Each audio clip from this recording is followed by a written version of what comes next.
program jualan dari ladang Fama dan menu Rahmah disambut baik warga Terengganu.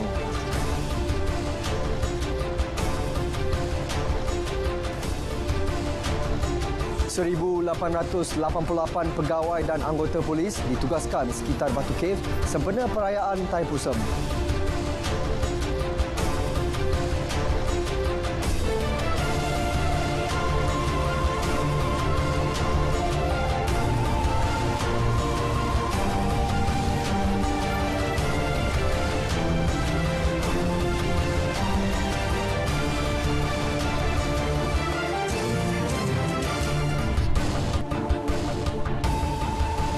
Assalamualaikum, salam Malaysia Medani, edisi Sabtu 4 Februari 2023. Berita Wilayah membawakan laporan terkini seluruh negara. Saya Sahih Samsudin, lintas langsung dari Sarawak, Sabah dan Melaka mengisi paparan petang ini. Terus setia sejam bersama Berita Wilayah.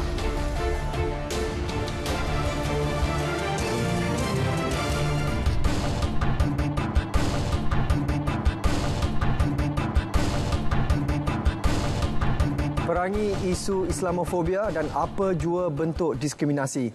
Persetujuan itu dibuat antara Menteri di Jabatan Perdana Menteri Hal Ehwal Agama, Datuk Dr. Muhammad Naim Mokhtar dan Duta Sweden ke Malaysia, Dr. Joachim Bergström. Duta Sweden itu membuat kunjungan hormat susulan insiden rakyatnya membakar Al-Quran di Stockholm baru-baru ini. Datuk Dr. Naim menegaskan kebebasan bersuara bukan bermakna kebebasan untuk menghina prinsip dan kehormatan sesuatu agama. Sementara Dr. Joachim turut mengulangi pendirian berkenaan kedudukan kerajaan Sweden berhubung provokasi Islamofobia dan perbuatan membakar Al-Quran itu adalah keterlaluan dan tidak menghormati agama Islam. Pertemuan turut membincangkan langkah-langkah perlu diambil bagi meneroka pelbagai cara untuk bekerjasama secara bertoleransi, aman dan damai. Selain itu, kerajaan Sweden akan berganding bahu di peringkat dalam negara dan antarabangsa bagi menganjurkan dialog antara agama serta keamanan pelbagai kaum dalam mengukuhkan demokrasi.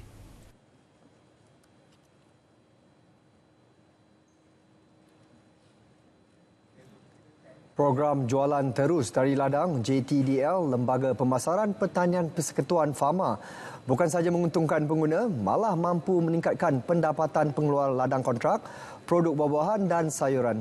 Pelaksanaan program tersebut juga memudahkan pengguna setempat mendapatkan bekalan barangan keperluan harian pada harga berpatutan. Ia bukan hanya dapat membantu pengguna untuk mendapatkan bekalan, harga yang ditawarkan sesuai buat golongan yang berpendapatan rendah. Baguslah, maknanya terkenalah sasaran yang Fama nak tu kenalah. Maknanya mana masyarakat setempat ni, masyarakat sini kita buat di Mak Cili kan. Pasal Mak Cili ni kita buat ni, mana masyarakat Mak Cili dapat merasalah mana barang-barang yang terus daripada mana kalau ayam tu daripada peternak ataupun yang kilang, daripada kilang, ataupun kalau sayur pun daripada penanam sendiri. Mana dapat terus mana dengan barang tu barang segar dan harga tu murah. Memang pasar tani ataupun pasar jualan langsung daripada ladang ni dengan harga yang berpatutan memberi impak ataupun memberi kebaikan kepada penduduk-penduduk yang kita katakan B40 lah. Walaupun di kampung ni golongan B40 tak berapa ramai, ya. Kawasan ini dikatakan kawasan elit lah bagi Kemaman, dan purchasing power bagi kawasan kampung Seri Permai ini adalah tinggi, dan itulah saya mengharapkan benda ini berterusan insya-Allah. Ya, memang setiap kali ada program ni saya memang akan hadir sebab harga memang berbeza lah. Jika biasanya macam yang minggu lepas ada subsidi, harga pun kira-kira berbeza, kira bolehlah beli. Barang pun segar, ikan, ayam semua segar. Harga telur pun berbanding lah dengan sebelum-sebelum ni. Ada makanan semua kira berhampiran dengan rumah, kira digalakkan lah. Ada setiap minggu pun okey program macam ni untuk orang-orang kampung. Tinjauan RTM sejak 8 pagi tadi mendapati program itu berjaya mendapat sambutan memberangsangkan penduduk setempat. Program telah dijalankan di 4 daerah di Terengganu yang bermula pada 26 Januari lalu.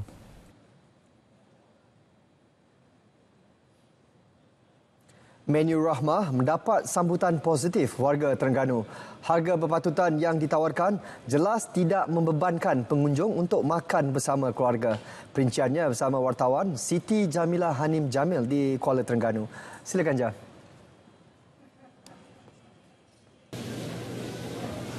Rakan tugas, saya masih lagi berada di Maidin Mall Kuala Terengganu ini bagi meninjau inisiatif menu ramah yang dilakukan oleh pihak Maidin sendiri. Dan ketika ini saya dapatkan reaksi pengunjung di sini. Puan, nama puan apa, Puan?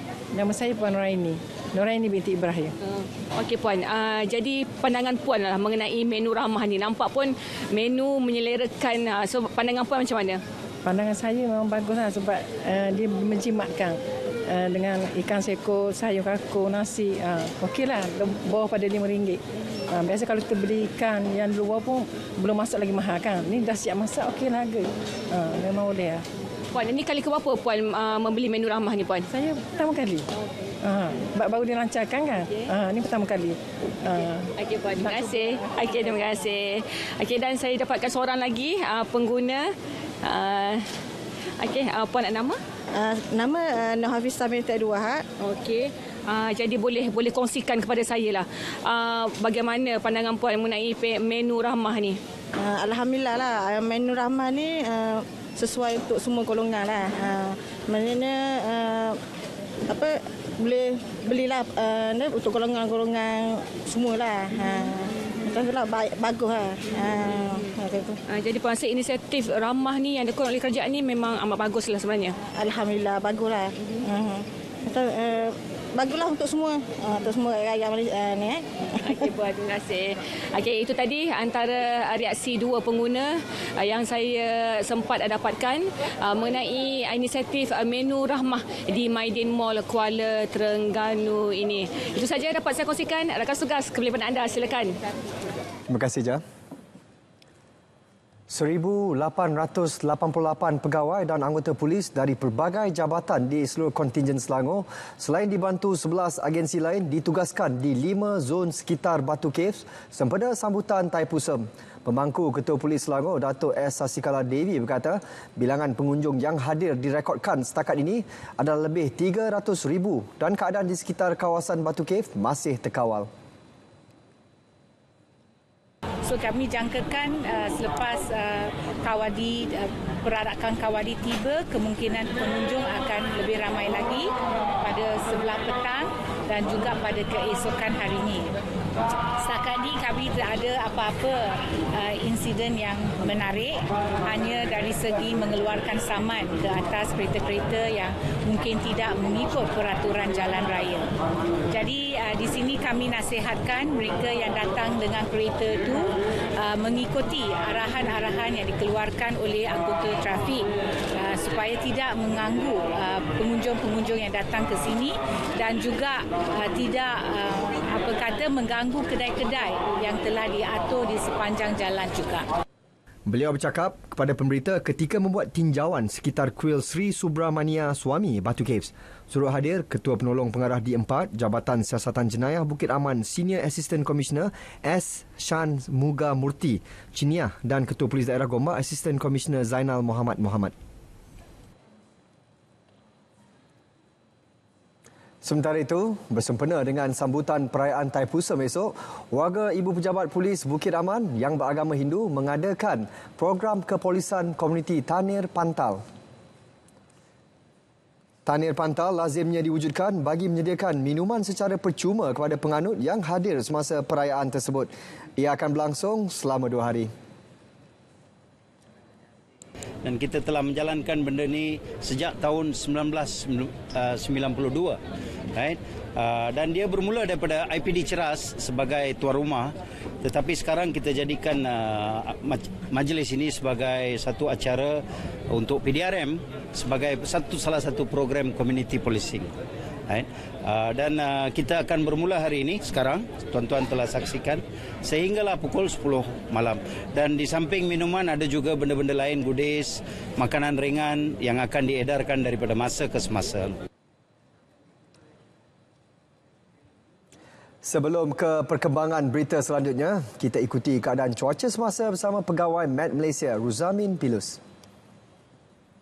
Assalamualaikum dan salam sejahtera. Kembali bersama Met Malaysia untuk laporan cuaca semasa.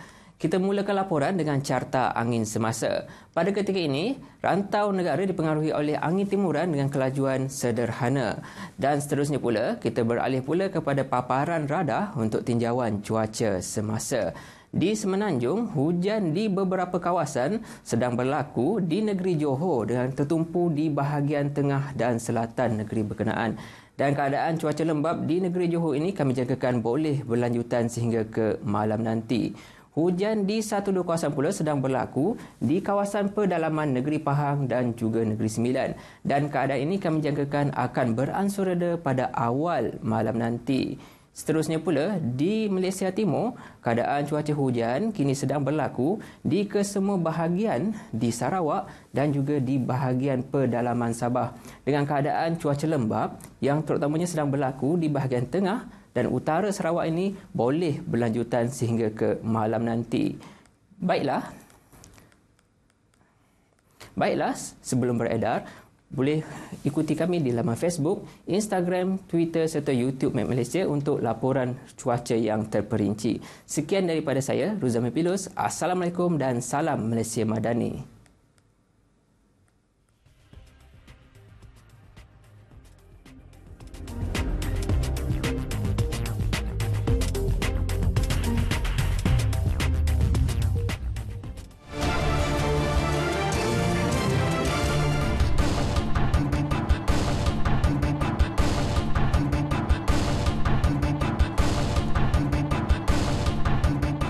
Kita ke Bumi Kenyalang. Antara fokus dari Sarawak, penyediaan bekalan gas pipe ke Medan Saberkas Miri.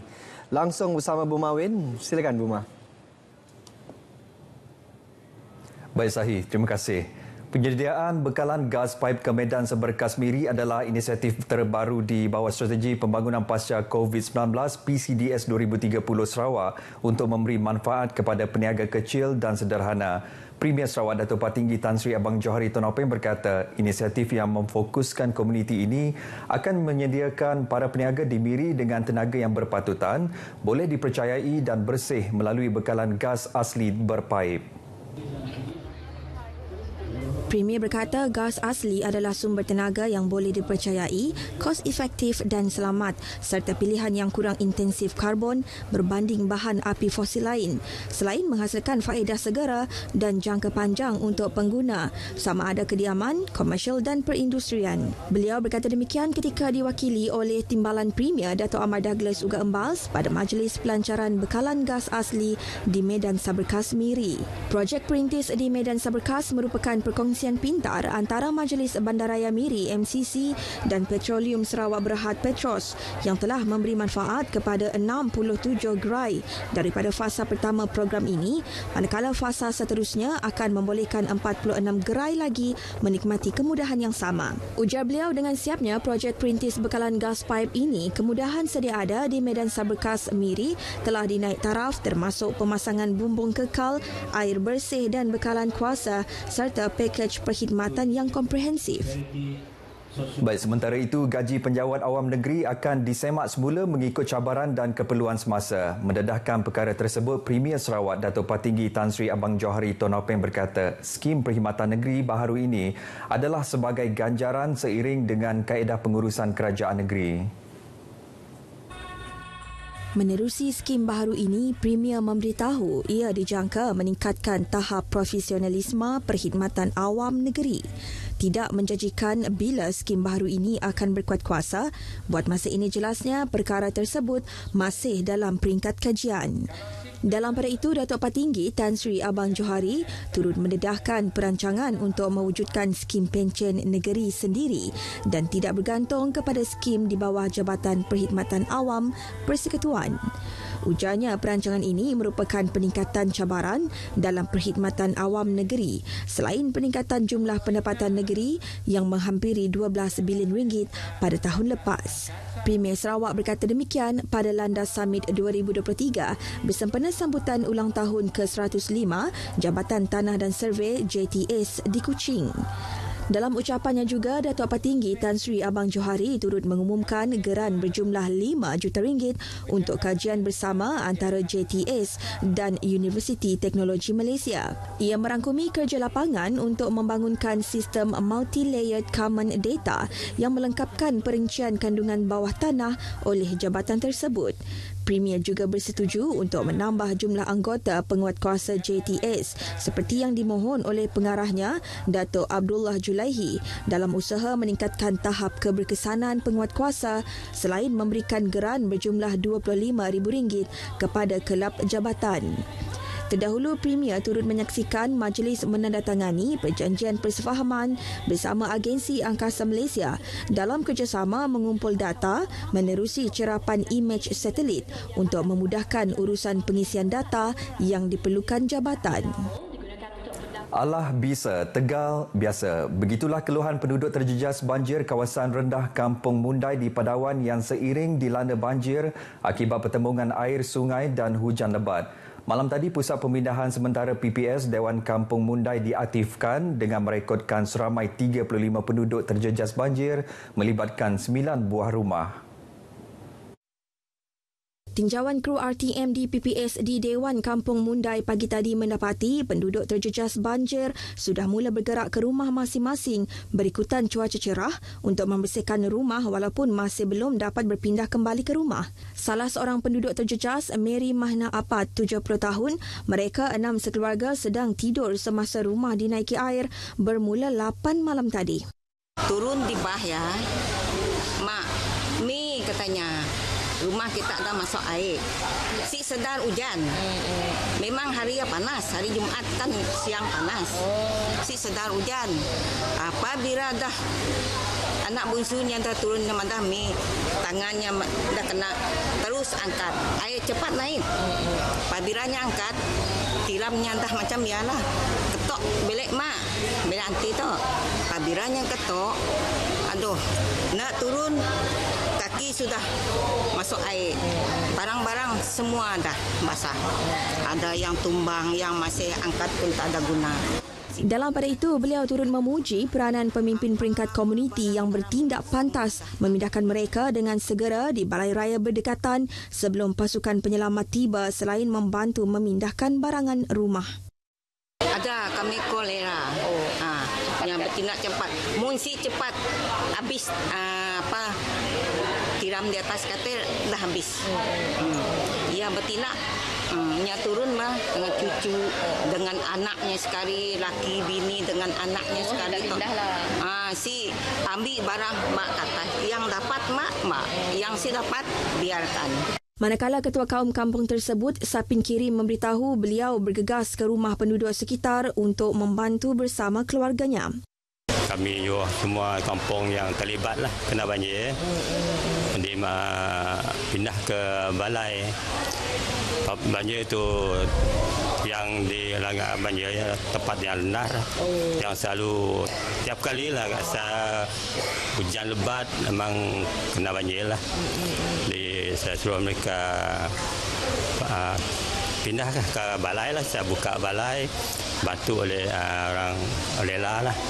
Lela Adi Bomba. Masa kami berkumpul di balai kan, saya call untuk Jepam lah. Call Jepam minta tolong bantu Lela lah. Call dia orang cepat dia pindahkan lah. Lepas tu tidak lama belum sejam lah mereka sampai. Manakala bagi Kampung Simpuk Padawan sejak 8 pagi tadi, mereka sudah mula bergotong royong membersihkan gereja bersama penduduk kampung setelah dinaiki air lebih 0.30 meter. Jadi terima kasih kepada semua umat yang beri kerjasama. Jadi ini memang kalau hujan memang kawasan ini akan dilanda banjir dan air naik begitu cepat. Jadi surut pun dalam pukul 4 pagi macam tu. Jadi kemarin kami orang belum dapat buat gotong royong bersama sebab kebanyakan mereka bekerja. Jadi hari ini kami orang ambil masa untuk membersih kawasan dalam gerejanya lah, yang dalam keadaan lumpur apa semua. Seramai 158 penduduk terjejas banjir dari 32 isi rumah kampung Simpok ditempatkan di PPA Sekolah Kebangsaan St. Peter. Antara haiwan ternakal dan dilindungi undang-undang, kera memenuhi bumi Kenyalang dengan gaya dominasinya tersendiri, terlalu dilindungi undang-undang atau bebas berkonfrontasi dengan manusia. Wartawan Syadikin Baharin mengupas isu ini.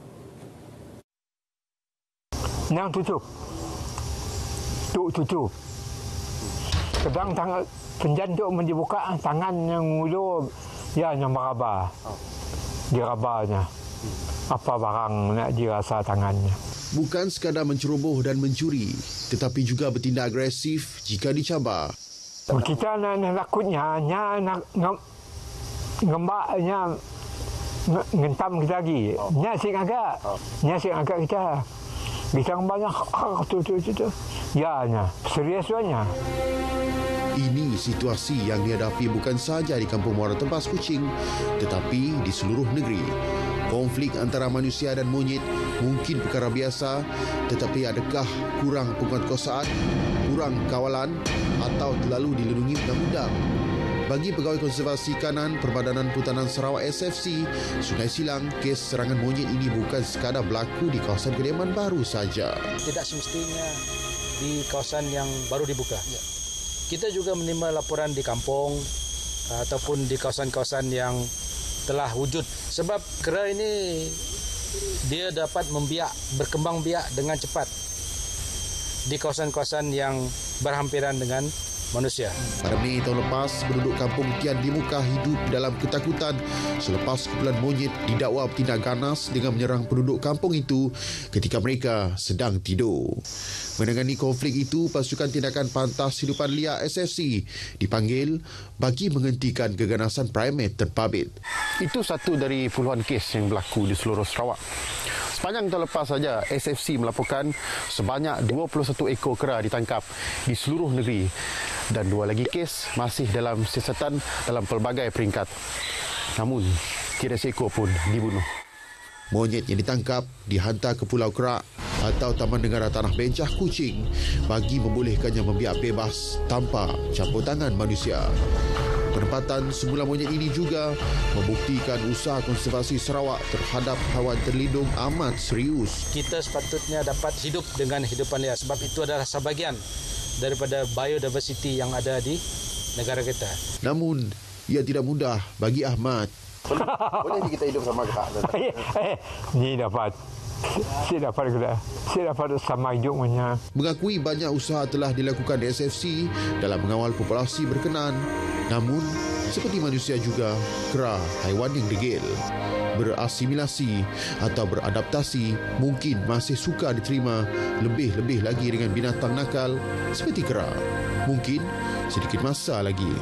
Syarikin Baharin, RTM.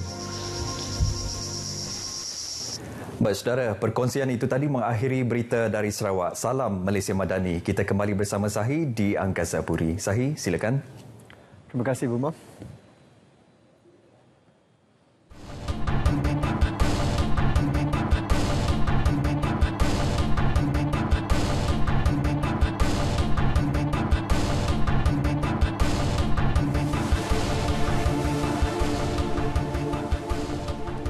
Beralih ke negeri di bawah bayu, usaha pertubuhan bukan kerajaan NGO bantu masyarakat lengkapkan inisiatif kerajaan tingkatkan kesejahteraan rakyat. Langsung bersama Rita Aloysius Malik di Kota Kinabalu. Baik Sahih, usaha pertubuhan bukan kerajaan NGO yang mempunyai matlamat sama untuk membantu masyarakat kurang berkemampuan melengkapkan inisiatif kerajaan dalam meningkatkan kesejahteraan rakyat di negeri ini. Ketua Menteri Datuk Seri Panglima Haji Jinor berkata meningkatkan kesejahteraan rakyat adalah salah satu agenda pembangunan negeri di bawah Hala Tuju Sabah Maju Jaya SMJ yang bertujuan memacu pembangunan menyeluruh rakyat dan negeri. Jelas Dato' Haji G, usaha itu juga selaras dengan konsep Malaysia Madani oleh Perdana Menteri Datuk Seri Anwar Ibrahim yang memberi tumpuan kepada usaha lebih baik untuk meningkatkan kualiti perkhidmatan kepada rakyat. Katanya pelbagai program yang dilaksanakan NGO termasuk Persatuan Sumber Harapan Sabah yang telah membantu kanak-kanak kurang berkemampuan di negeri ini menerusi inisiatif Jom Balik Sekolah. Sehubungan itu, beliau mahu lebih ramai NGO di Sabah tampil untuk saling bekerjasama supaya dapat memberi manfaat kepada lebih ramai komuniti yang memerlukan bantuan. Dato' Haji G menyatakan demikian sempena Majlis Makan Malam Amal Tahun Baharu Cina Persatuan Sumber Harapan Sabah di Kota Kinabalu. Tahun lalu persatuan ini berjaya mengagihkan 10,000 set alat tulis dan buku latihan kepada kanak-kanak daif di 20 daerah di Sabah. The thoughts of the people willing to sponsor and contribute to the Society of Hope for them to continue working in 2023. And that is an important thought, you see. Hasrat yang besar untuk membela nasib kanak-kanak dari golongan B40 di sekitar Sabah dan kawasan pedalaman. Jadi saya berharap dengan kutipan derma malam ini kami boleh melanjutkan lagi program Jom Balik Sekolah ke tahun 2023 dan ke distrik yang belum kita ziarahi sebelum ini. Kementerian Pertanian dan Keterjaminan Makanan MAFS menggalakkan kerjasama antara Kerajaan Sabah dan Sarawak bagi membangunkan tanah untuk sektor pertanian demi memastikan sekuriti makanan negara kekal terjamin. Timbalan Menterinya Chan Fung Hin berkata isu pembangunan tanah untuk pertanian di kedua-dua negeri itu berada di bawah bidang kuasa kerajaan negeri masing-masing.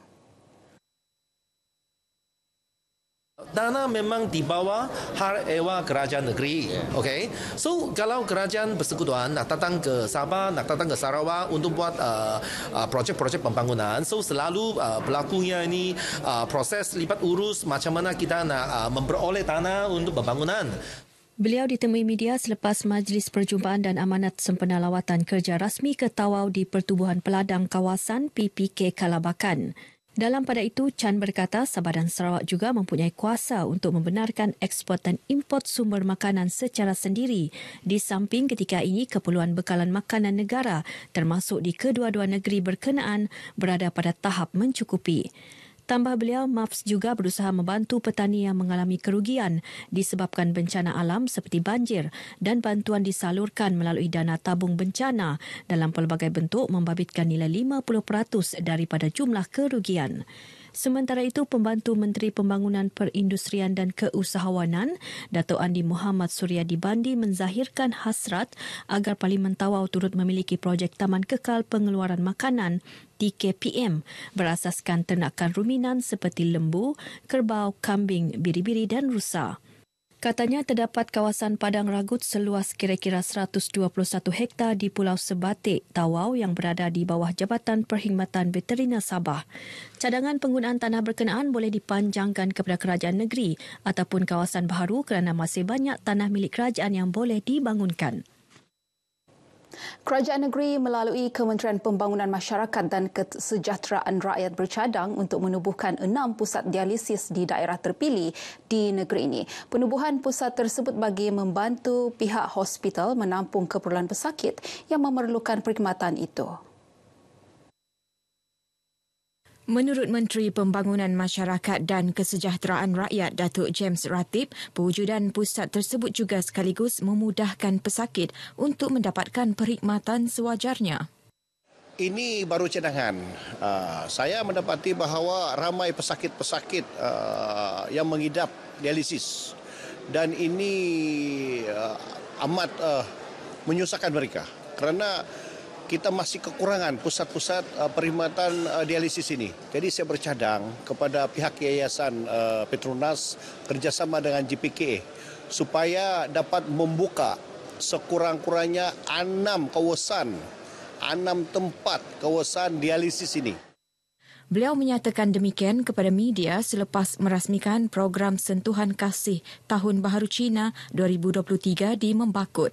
Dalam majlis ini, 100 penduduk dari sekitar Membakut turut menerima sumbangan bakul makanan.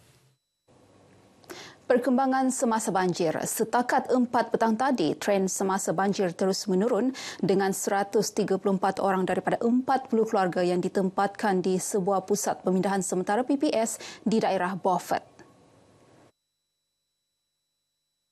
Menurut kenyataan Sekretariat Jawatankuasa Pengurusan Bencana Negeri JPBN, kesemua penduduk terjejas di daerah berkenaan berada di PPS Dewan Serbaguna Selagon. Manakala PPS Masjid Lama Gana Jati telah ditutup sepenuhnya yang sebelum ini menempatkan 74 penduduk melibatkan 22 keluarga. Lembaga Kemajuan Tanah Negeri Sabah LKTNS membayar lebih 21.299 juta ringgit dividen terkumpul kepada 908 peneroka wilayah timur bagi tahun 2022. Pengerusinya Datuk Abdul Ghani Muhammad Yassin berkata, pembayaran dividen itu merupakan pencapaian yang direkodkan dalam tempoh tersebut. Daripada jumlah itu, lebih 8.399 juta ringgit adalah tabungan peneroka yang diagihkan setiap hujung tahun. Purata dividen peneroka adalah RM1,955 sebulan, melebihi sasaran RM1,600 sebulan. Hasil daripada tahun 2022 itu adalah ringgit Malaysia 21 juta. Dan juga daripada jumlah tersebut, 8.300 adalah tabungan peneroka yang kita akan agihkan bulan Februari inilah.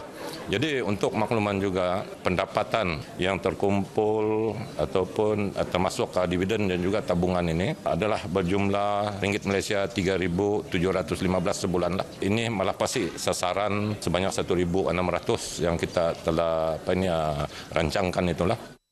Datuk Abdul Ghani ditemui pemberita RTM selepas menyerahkan pendapatan peneroka wilayah timur bagi tahun 2022 di Kampung Rancangan Apas Balung Tawau. Dalam majlis ini, seramai 261 peneroka ladang Apas Balung dan Merotai menerima dividen lebih 9.895 juta ringgit. Daripada jumlah itu, lebih 4.362 juta ringgit adalah tabungan, manakala purata pendapatan mereka adalah RM3,715 sebulan. Sementara itu, Pengurus Besar LKTNS, Syahidrul Rahman Jodari berkata, majlis ini memperlihatkan usaha LKTNS dalam mensejahterakan masyarakat luar bandar. Satu acara di mana SLDB itu melaksanakan tanggungjawabnya untuk mensejahterakan masyarakat luar bandar, khususnya di sebelah Pantai Timur ini. Pada hari ini kita fokuskan di sebelah Apas Balung dan juga Merotai yang melibatkan seramai 256 orang peneroka. Alhamdulillah, saya mewakili seluruh peneroka di kawasan Apas Balung menyatakan rasa kesyukuran yang amat sangatlah kepada SLDB, pengurusan SLDB yang telah kami berikan kepercayaan kepada SLDB untuk mengatur lot-lot kami. Sekarang ini kami merasai apa yang telah kami kepercayaan yang kami serahkan kepada SLDB. Hari ini kami mendapat hasilnya. Baik, sekian berita dari negeri di bawah Bayu. Berita seterusnya kita kembali ke Angkasa Puri bersama Sahi. Silakan. Terima kasih, Rita.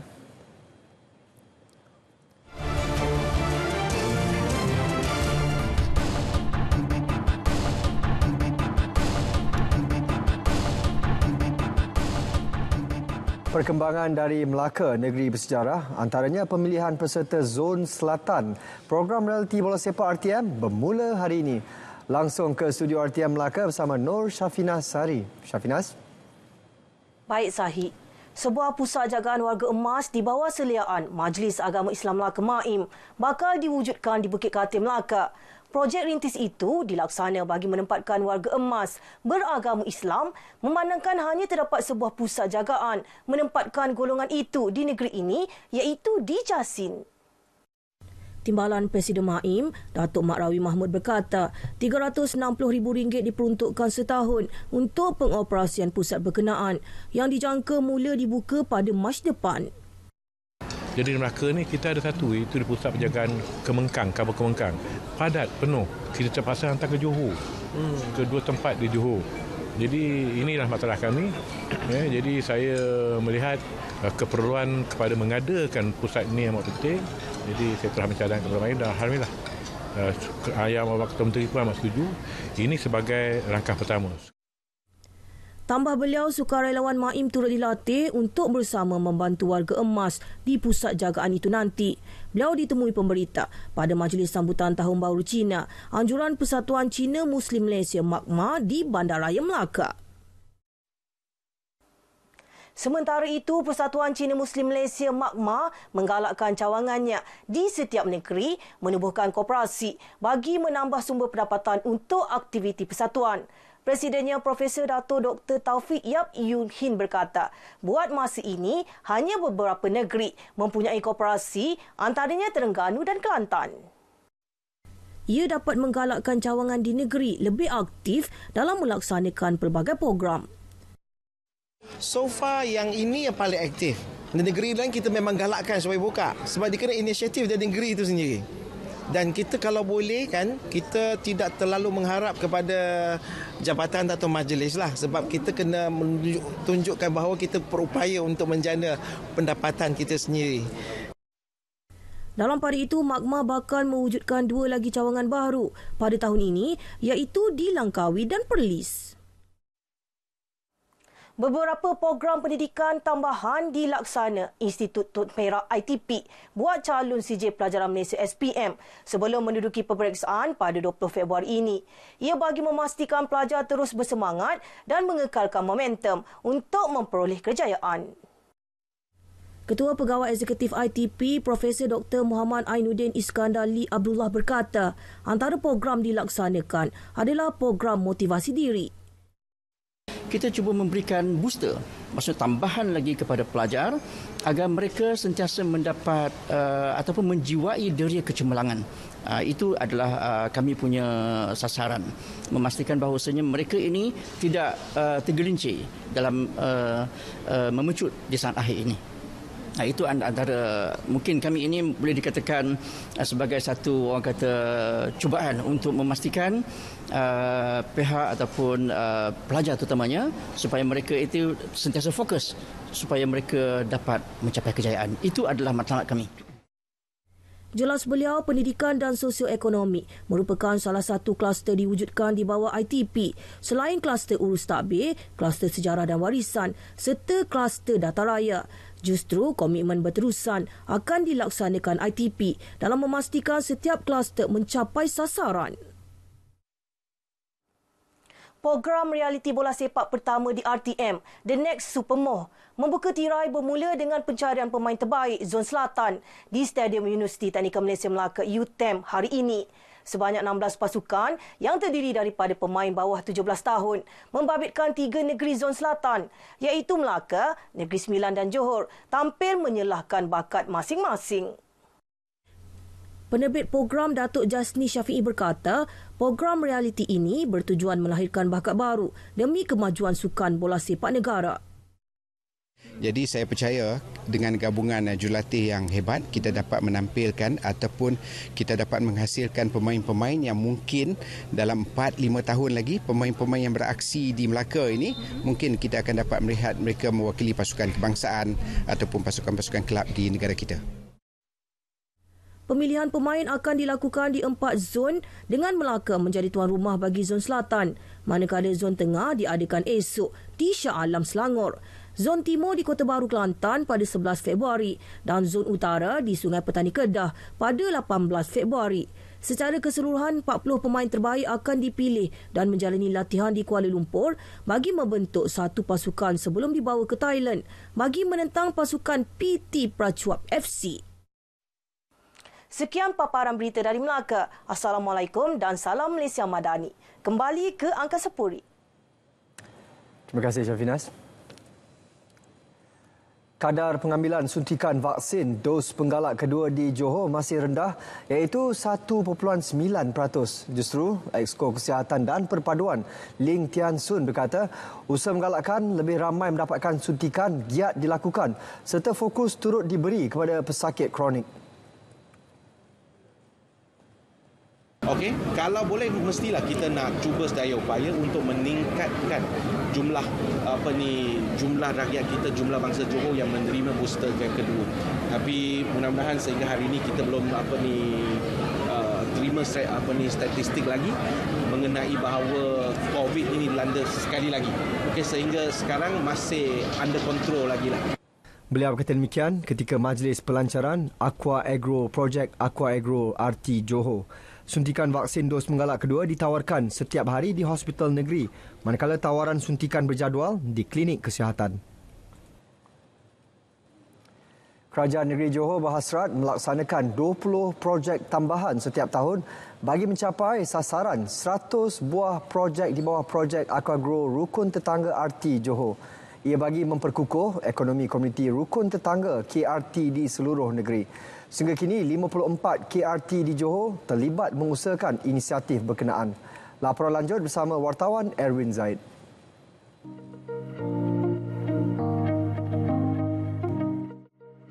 Kali ini Kementerian Perpaduan dan Jabatan Integrasi Nasional melancarkan projek Aku Agro RT Johor di KRT Zon Jalan Bacang, Johor Bahru melibatkan tanaman sayuran dan ternakan ikan secara bersepadu.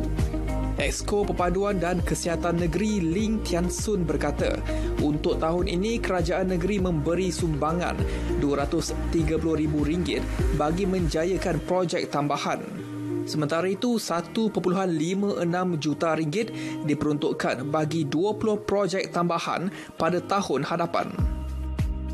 Kerana sebelum mereka mendapat projek tersebut, penggerak mereka akan kita hantar ke kursus bukan sekali, tapi berkali-kali untuk pergi buat sesi lawatan sambil belajar. Kita hantar ke bengkel untuk kursus, kita akan hantar ke rakan strategi kita untuk memberi pengetahuan tentang bab pertanian ini. Usaha tersebut dilaksanakan selaras matlamat kerajaan perpaduan bagi membantu mengatasi masalah kos sara hidup rakyat. Penggerak projek dilibatkan merangkumi golongan pakar seperti pesara bidang profesional, jurutera dan kaki tangan agensi kerajaan. Hasil tanaman dan ternakan dari projek Aku Agro ini akan dijual terus kepada komuniti setempat dengan harga lebih murah berbanding harga pasaran. Dengan pelibatan komuniti setempat, inisiatif sekuriti makanan dapat lagi diperkasa di Johor dan ini seterusnya dapat mengeratkan hubungan antara masyarakat dan komuniti setempat menerusi pertanian dan peternakan. Erwin Zaid, RTM. UMNO Johor bersetuju Datuk Seri Hishamuddin Tun Hussein dan Datuk Maulizan Bujang yang digantung keahlian 6 tahun wajar diberi ruang merayu atas tindakan dikenakan parti terhadap mereka. Perkara tersebut dimaklumkan Pengerusi Badan Perhubungan UMNO Johor Datuk Seri Muhammad Khalid Nordin yang juga Naib Presiden UMNO selepas mesyuarat khas Badan Perhubungan UMNO Johor di Johor Bahru. Keputusan berkenaan akan dihantar kepada pucuk pimpinan parti serta dimaklumkan segera kepada bekas Ketua UMNO bahagian Semberong dan bekas Ketua UMNO bahagian Teberau itu.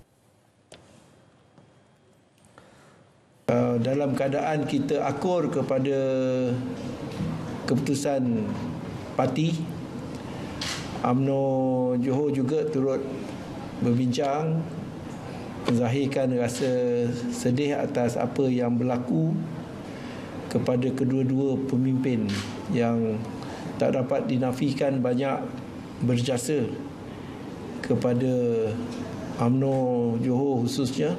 Jelas Datuk Seri Muhammad Khalid, penggantungan keahlian bukan penamat karier politik. Sebaliknya, ahli yang digantung tidak boleh berputus asa dan pelbagai cara boleh dilakukan untuk diterima semula, termasuk memendekkan tempoh penggantungan. Dalam perkembangan lain, mesyuarat turut dimaklumkan Tan Sri Syahir Abdul Samad tidak akan mempertahankan jawatan Ketua UMNO bahagian Johor Bahru pada pemilihan akan datang.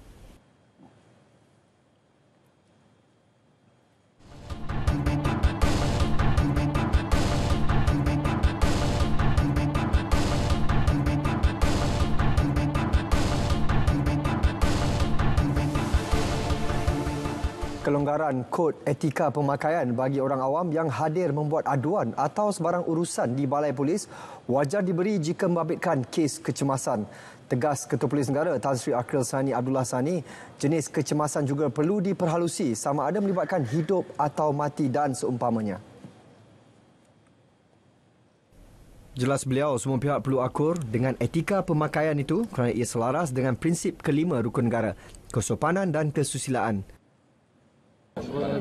kesopanan dan kesusilaan. Jadi kita kena uphold lah kita punya rukun negara tersebut. Ya. Jadi salah satunya adalah supaya kita pun menghormati. Jadi pejabat kerajaan ini adalah pejabat di mana orang ramai berurusan. Pelbagai lapisan masyarakat berurusan. Jadi kita ingin menunjukkan kepada masyarakat bahawa jabatan kerajaan ini adalah satu tempat yang di mana orang ramai berurusan dengan dalam keadaan yang tertib.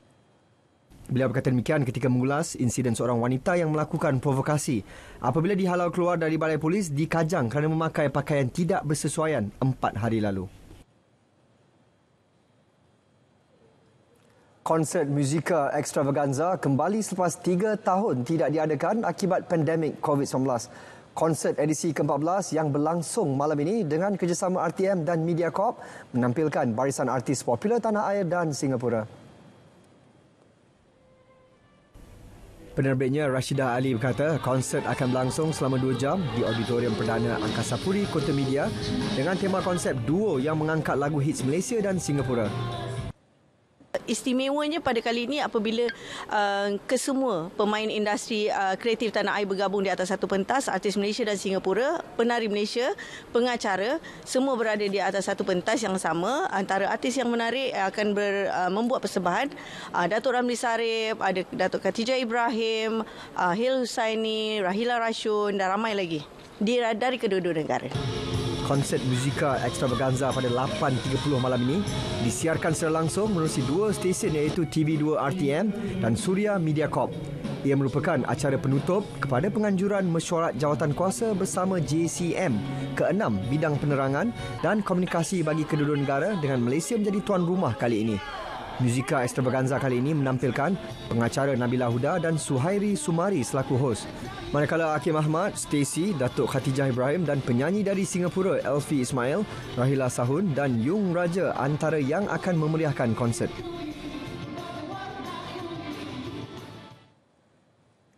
Program Nasional FM Ambil Tahu terus membantu golongan yang memerlukan. Kali ini program dengan kerjasama Fama itu menyantuni anak-anak yatim Baitul Hidayah Kampung Sri Puchong. Untuk perkembangan lanjut bersama wartawan Dian Fatihah Maknoh di lokasi. Dian. Baik, selepas beberapa tahun program Nasional FM Ambil Tahu menyantuni golongan yang memerlukan, hari ini program tersebut kembali lagi dan merupakan seri 1 bagi tahun ini. Dan program hari ini diadakan sempena jelajah agro pelancongan dan agropreneur Kementerian Pertanian dan Keterjaminan Makanan yang berlangsung pada pukul 12.30 hari tadi hingga pukul 6 petang nanti di SACC Mall Shah Alam.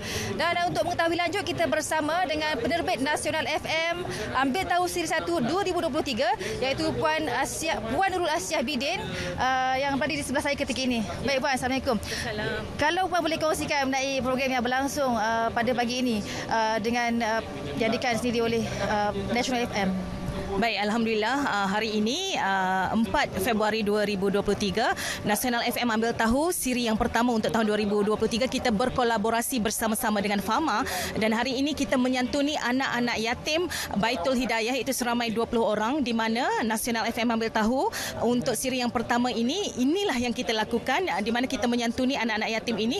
Mereka dibawakan dari Puchong Selangor ke sini untuk menerima sumbangan daripada Nasional FM sendiri dan juga daripada Fama sendiri. Dan yang menariknya hari ini Fama memberikan sumbangan wang tunai berjumlah RM2,000 dan juga sumbangan barangan lainlah, barang-barangan keperluan harian. Begitu juga Nasional FM juga memberi barangan persekolahan kepada anak-anak yatim Baitul Hidayah. Ini untuk siri yang pertama untuk tahun 2023 kita berkolaborasi bersama-sama dengan Fama sempena dengan jelajah agro pelancongan dan juga agropreneur muda yang berlangsung di Shah Alam untuk hari ini. Mungkin ada kelainan yang diadakan tahun ini berbanding tahun-tahun sebelumnya. Banyak sebenarnya perancangan kita untuk tahun ini, tapi inilah yang pertama. Untuk perancangan yang seterusnya ada kelainannya yang tersendiri sebab kalau diikutkan sejarah-sejarah sebelum ini untuk Nasional FM Ambil Tahu setiap siri kita akan pergi ke tempat yang berbeza. Kita selepas ini dalam perancangan kita akan membantu ataupun menyantuni gelandangan dan dalam perancangan juga selepas ini Nasional FM Ambil Tahu akan pergi ke setiap masjid yang terpilih untuk siri kita akan buat rakaman Raudah di sana ni. Dan untuk siri yang pertama pada hari ini kita berkolaborasi bersama-sama dengan Fama. Okay, baik, terima kasih Puan atas kongsian itu dan memang nampak menarik Tuan ya. Okay, tahniah Puan. Dan turut bersama dengan saya pada hari ini ialah Timbalan Pengarah Fama Negeri Selangor iaitu Puan Farusniza Mat Desa. Baik Puan. Assalamualaikum Puan. Salam. Ya Puan, kalau Puan boleh kongsikan sejauh mana Fama boleh membantu usahawan agropreneur dalam meningkatkan ekonomi dan membantu kos sara hidup selain memastikan usaha ini dapat membantu keterjaminan makanan di negara ini. Okey, terima kasih. Di bawah Kementerian Pertanian dan Keterjaminan Makanan, kita telah memperkenalkan satu program iaitu Gerak Ekonomi Muda. Di mana program ini diperkenalkan untuk penglibatan golongan muda berumur 18 hingga 40 tahun yang terlibat dalam bidang keusahawanan berasaskan pertanian seperti pengeluaran tanaman, ternakan, perikanan serta industri makanan asas tani. Selain itu, Fama juga menyediakan luang pasaran melalui penganjuran program seperti program Agri-Youth ini, jualan terus dadang, Selangor Agro Market, dalam memasarkan produk usahawan dan limbah nasihat dari segi promosi, bela-belan dan pembungkusan. Terima kasih. Terima kasih Puan atas perkongsian itu tadi. Dan untuk makluman, program Nasional FM Ambil Tahu ini menggunakan hashtag Kita Ada Kita Kongsi untuk terus berinspirasi dalam mengambil tahu dan ambil peduli untuk membantu golongan yang memerlukan. Dan sekian perkembangan dari SSCC Muar Shah Alam. Kembali ke Angkasa Puri.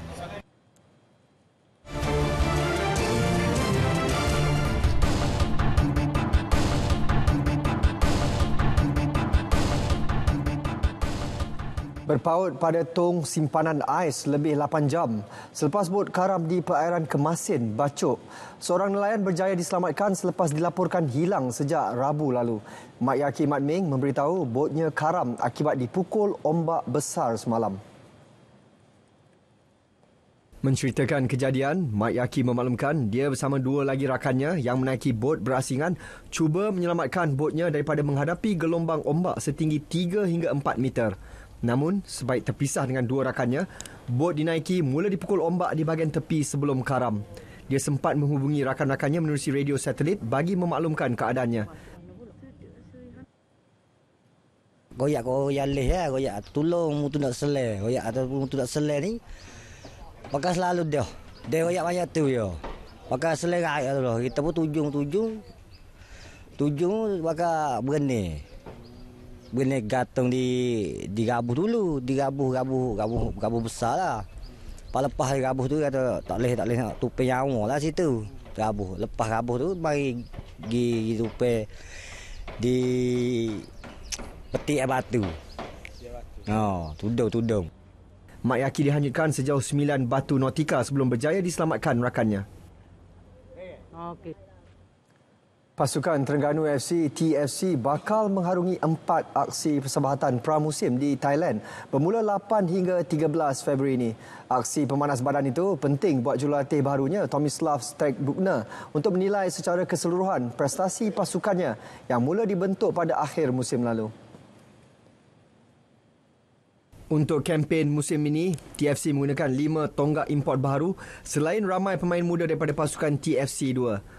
Antara aksi yang bakal menghadirkan ujian sebenar adalah pertemuan dengan kelab Denmark Odense Boat Club FC dan pasukan Liga Utama Thailand Chonburi FC yang diperkuatkan beberapa pemain kebangsaan negaranya. Jelajah pramusim ini penting buat barisan kejurulatihan mengenal pasti kelemahan dan kekuatan pasukan sebelum mengharungi aksi Liga Malaysia. TFC akan membuka tirai musim 2023 berdepan Johor Darul Ta'zim JDT untuk merebut Piala Sumbangsih pada 24 Februari ini di Stadium Sultan Ibrahim.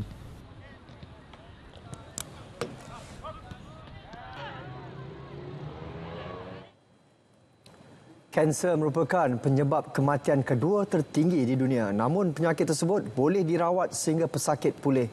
Selain rawatan, pesakit dan keluarga turut memerlukan sokongan masyarakat. Sempena Hari Kanser Sedunia, wartawan Nur Julizan Muhammad Zain ada laporannya.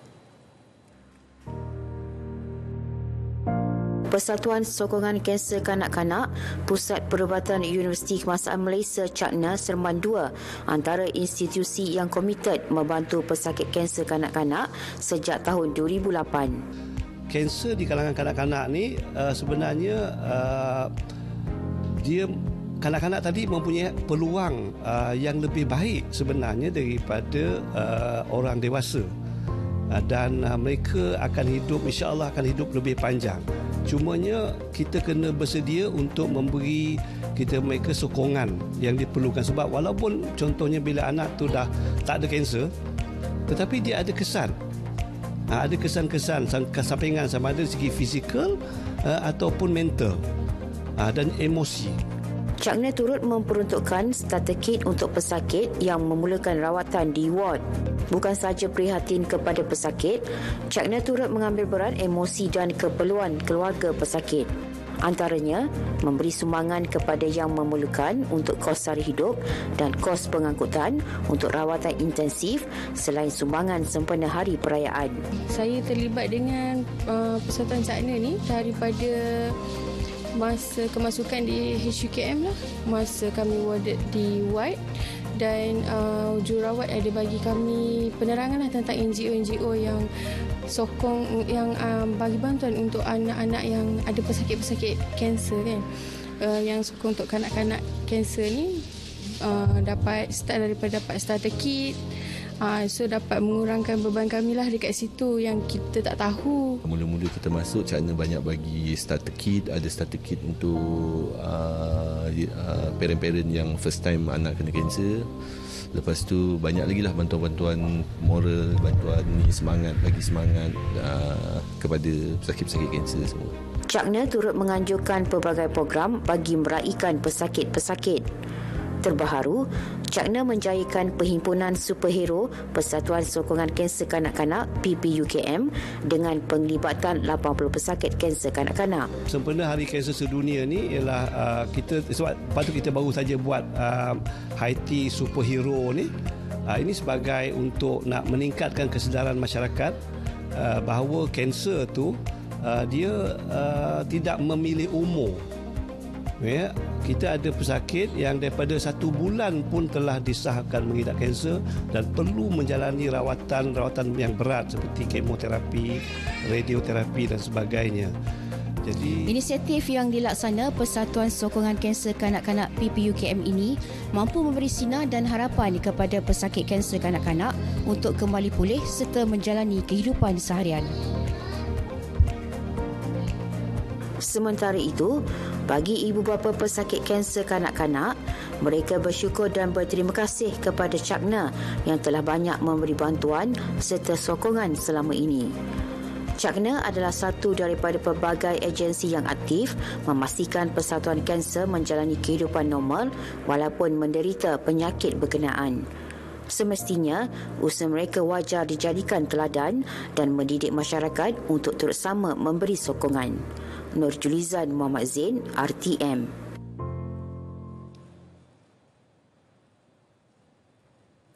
Berita wilayah 4 Februari 2023 berakhir di sini. Dapatkan perkembangan sahih sepanjang masa melalui portal berita.rtm.gov.my. Yang sahih di RTM, salam Malaysia Medani. Assalamualaikum.